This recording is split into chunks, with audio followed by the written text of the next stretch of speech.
Joint action committee کے زیر اہتمام تلنگانہ مارچ کے سلسلے میں یہ آپ کو زحمت دی گئی ہے.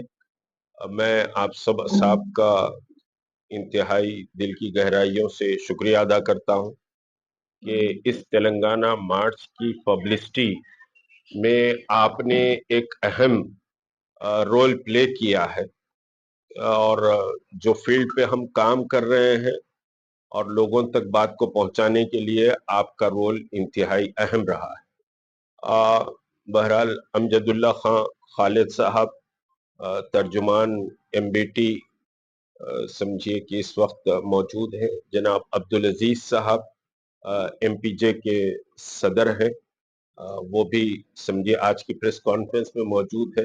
عبداللہ قمر صاحب ہیں شبان کے نائب صدر. جناب شکیل ایڈوکیٹ صاحب ہیں مسلم لیگ کے سمجھے کہ صدر ہیں ریاستی، اور پھر اس کے ساتھ ڈاکٹر توفیق احمد صاحب ہیں وحدت اسلامی کے، راشد خان صاحب ہیں کانگریس کے، منان صاحب ہیں سی پی آئی کے، اور پھر دوسرے ہمارے سمجھے کہ تحریک مسلم شبان کے، اور پھر بارکس کے ہمارے دیانی صاحب وغیرہ سب یہاں پر موجود ہیں. بہرحال کہنا یہ ہے کہ دیکھیے 26 اپریل کو تلنگانہ مارچ دھرنا چوک پر منعقد ہونے والا تھا، اور اچانک ملک کے حالات بدلے اور ملک کی سرحدوں پر تناؤ کی کیفیت پیدا ہوئی، اور ایک سمجھیے کہ دہشت گردانہ حملہ بہرحال کشمیر میں پہلگام میں سمجھیے کہ ہوا، جس میں 26 لوگوں کی موت ہو گئی. کوئی بھی انسانیت دوست اس حملے کی مذمت کرے بغیر نہیں رہ سکتا. بلا شبہ جوائنٹ ایکشن کمیٹی نے بھی اپنا موقف بہت واضح اس سلسلے میں کر دیا ہے کہ اسلام کا تعلق دہشت گردی سے نہیں ہے، اسلام کا تعلق امن اور سلامتی سے ہے. دہشت گردی ہوئی ہے اس کی ہم شدید مذمت کرتے ہیں، اور جو بھی کاروائی ہوگی وہ مرکزی حکومت اور 56 انچ کے ویر کے اوپر ڈیپینڈ کرتی ہے کہ وہ کیا کاروائی کریں. اور ملک کی سالمیت اور ملک کی یکجہتی، ملک میں پیار اور محبت کا ماحول بنا رہے، یہ سمجھیے کہ ہماری تمنا اور ہماری آرزو بھی ہے. بہرحال جو سمجھیے کہ وقف بل کی واپسی کے لیے تلنگانہ مارچ کا جو اعلان جوائنٹ ایکشن کمیٹی نے کیا تھا، وہ بہرحال ان واقعات کی وجہ سے پولیس ڈپارٹمنٹ نے، اور پھر ہو سکتا سیاسی بہت سارے تماشے ہوتے ہیں، میں سمجھیے اس طرف ڈائریکٹ نہیں کہنا چاہتا، وہ تماشوں کی وجہ سے بہرحال ہم کو 26 کو پوسٹ پون کرنا پڑا. اور ابھی بھی ایسا لگتا ہے کہ سیاسی گود میں بیٹھنے والے گروہ پولیس پر ایک دباؤ بنا رہے ہیں، اور پولیس بار بار ہم سے کہہ رہی ہے کہ حالات ابھی نارمل نہیں، جبکہ دوسری جو ریاستیں ہیں مہاراشٹرا ہو، کرناٹک ہو، آندھرا پردیش ہو، اور پھر دوسری ریاستیں ہیں، ان ریاستوں میں وقف بل کی واپسی کے لیے احتجاج ہو رہے ہیں، جلسے بھی منعقد ہو رہے ہیں، جلوس بھی نکل رہے ہیں. لیکن بہرحال کمشنر آف پولیس حیدرآباد نے کل ایک میسج کے ذریعے یہ سمجھیے کہ اطلاع دی کہ ابھی شہر کے حالات مناسب نہیں ہیں، اور ابھی سمجھیے کہ آپ فوری اس پروگرام کو کرنے کے موقف میں ہم بھی نہیں ہیں، حالات مناسب نہیں ہیں، اور آپ تھوڑا سا اس کو آگے بڑھا دیجیے. تو اب رات میں قریب سمجھیے کہ رات میں 9:30 10 بجے 10 ساڑھے 10 بجے کمشنر صاحب کا میسج آیا. میں سمجھتا ہوں 10 سوا 10 کچھ ایسا وقت تھا کمشنر آف پولیس حیدرآباد کا میسج مجھے ریسیو ہوا. اب اس کے بعد پھر صبح سمجھیے کہ اے سی پی، بہرحال سرکل، سب انسپیکٹر فلاں سب سمجھیے کہ ملنا چاہ رہے تھے. پھر اس کے بعد ڈپٹی کمشنر ساؤتھ ایسٹ صاحب سے بات کرائے تو میں نے کہا کہ بھائی ہماری میٹنگ بھی ہے اور پریس کانفرنس ہے. وہاں صاحب پریس کانفرنس ہے، اس وجہ سے ہم بات کرنا چاہ رہے ہیں. دراصل یہ ہے کہ ایسا محسوس ہوتا ہے کہ انٹیلیجنس اور پولیس اس ملین مارچ کی وجہ سے کافی بڑے ٹینشن میں ہے کہ صاحب بڑی ہیوج گیدرنگ ہوگی، بڑی ہیوج گیدرنگ ہوگی. اور میں آپ کو بتاؤں کہ جتنی ملاقاتیں ہوئی میں گنا نہیں سکتا. یہاں ڈپٹی کمشنر، ایڈیشنل کمشنر سے لے کے کمشنر آف پولیس تک کئی راؤنڈ کی بات چیت اس سمجھیے کہ تلنگانہ مارچ کے سلسلے میں ہوئی ہے. اور ہر گفتگو میں یہی بات ہوئی کہ بھائی بہت گیدرنگ ہوگی، بہت سمجھیے کہ صاحب لوگ آئیں گے، بہت لوگ آئیں گے.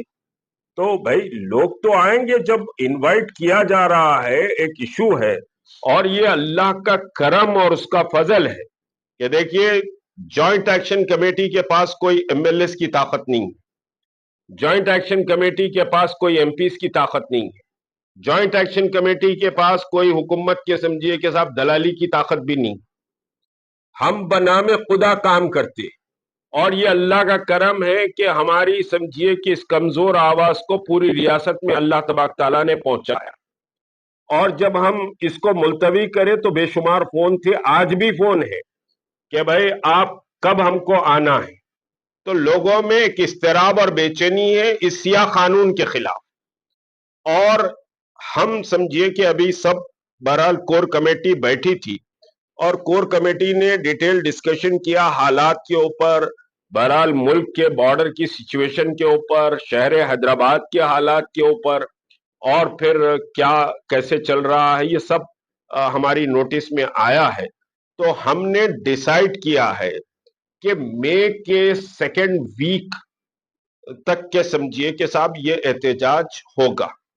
اور ایک بات یاد رکھیے، یہ سمجھیے کہ بار بار جوائنٹ ایکشن کمیٹی کہتے ہوئے آ رہی یہ ایک مارچ سے مسئلہ حل نہیں ہوگا. مارچ تو آپ کی قوت اور طاقت اور وہ ظالم اقتدار کو دہلا دینے کے لیے مارچ ہے، اس کو دہلانے کے لیے مارچ ہے کہ مسلمان اتنا شدید ناراض ہے کہ وہ اپنے مساجد اور قبرستان اور درگاہوں عاشقانوں کا سودا نہیں کر سکتا. یہ بتلانے کے لیے مارچ ہے. لیکن بل کی واپسی کے لیے تو ہم کو ایک لمبی لڑائی لڑنا ہے اور اس لمبی لڑائی کے لیے ہم کو تیار رہنا پڑے گا. تاریخیں اگر تبدیل ہوتی ہیں، حکومت کا اور سیاسی سمجھیے کہ بازیگروں کا اگر کھیل چلتے رہے گا تو ہم اس کا مقابلے کے عادی. جوائنٹ ایکشن کمیٹی یہ جو دیکھ رہے ہیں کور کمیٹی کو، یہ کوئی نئی بات ہمارے لیے نہیں ہے. ہمارے لیے سمجھیے کہ مستقل یہ کھیل رہا ہے. Million march N R C میں ہوا، پھر اس کے بعد سمجھیے کہ مساجد کے تحفظ کا موومنٹ، شان رسالت کا موومنٹ، یہ سارے موومنٹس میں ہم کو یہ سب تماشے ہم برداشت کریں اور یہ رکاوٹوں کا مقابلہ بھی ہم کریں. تو یہ رکاوٹوں سے نہ ہم سمجھیے کہ صاحب دل چھوٹا کرتے ہیں، نہ یہ رکاوٹوں سے ہم ڈرتے ہیں، نہ یہ رکاوٹوں سے ہم اپنے قدم اور اپنے سمجھیے کہ پالیسی یا اپنے عزم اور حوصلے کو سر دھونے دیتے ہیں. بلکہ یہ رکاوٹوں سے ہم میں ایک نیا جوش پیدا ہوتا ہے، ایک نیا بلبلہ پیدا ہوتا ہے اور اس کا مقابلہ اور پوری طاقت سے ہم کرتے. یہ اللہ کا کرم اور یہ ہماری تاریخ بھی رہی ہے. تو تلنگانہ مارچ وہ قوانین کی واپسی کے لیے سیکنڈ سمجھیے کہ ویک آف مئی میں انشاءاللہ ہوگا. اور اگر اس کے بعد اگر کوئی سمجھیے سرحدوں پر تناؤ ہو جاتا ہے، حالات ہوتا ہے، ریویو کریں گے. لیکن جب تک کہ حالات شہر کے تو نارمل سمجھیے کہ آ جائیں گے، آج بھی نارمل ہے، لیکن ہم ریسپیکٹ کر رہے ہیں کمشنر آف پولیس اور دوسرے سمجھیے لوگوں کے مشورے کو. ہم اس بات کو ریسپیکٹ کرتے ہوئے تاریخ کو سمجھیے کہ طے نہیں کر رہے، ورنہ ہم تو فرسٹ ویک آف مئی میں ہی جانا چاہ رہے تھے. لیکن گزارش کی کمشنر آف پولیس نے اور دوسرے عہدیداروں نے تو ہم ان کی بات کا ریسپیکٹ کرتے ہوئے سیکنڈ ویک آف مئی میں یہ احتجاج ہوگا، چاہے کوئی سیاسی دباؤ آ جائے، کوئی بھی سمجھیے کہ صاحب طاقت اور قوت اس کو روکنا چاہے، ہم تاریخ کے اعلان کے بعد قدم واپس لینے والے نہیں ہیں۔ یہ آخری بات ہے کہ ہم جو تاریخ کا اعلان کریں گے اس تاریخ کے اعلان کے بعد قدم واپس نہیں لیے جائیں گے۔ تو ایک بات مان کر چلے، پورے اضلاع اور شہر حیدرآباد و اطراف و اکناف بلدہ میں جو تیاریاں اس سمجھے تلنگانہ مارچ کے سلسلے میں ہوئی ہے، سیکنڈ مئی میں یہ احتجاج ہوگا۔ تاریخ کا اعلان ہم انشاءاللہ سمجھیے کہ ایک دو چار پانچ دن کے بعد ہم بیٹھ کر سمجھیے حالات کو ریویو کریں گے، اس کے بعد تاریخ کا اعلان ہوگا۔ لیکن یہ بات طے ہے کہ مئی کے دوسرے ہفتے میں، اور ہم جب تاریخ کا اعلان کریں گے تو وہاں سے قدم واپس نہیں لیے جا سکتے۔ جو بھی سمجھیے کہ صاحب انتظامات ہیں وہ پولیس کو اور حکومت کو کرنا پڑے گا، اور اگر حکومت اور پولیس اس مسئلے میں رکاوٹیں ڈالیں گی تو یہ دونوں ذمہ دار رہیں گے، اس کے نتائج بھی بھگتنا پڑے گا۔ شکریہ۔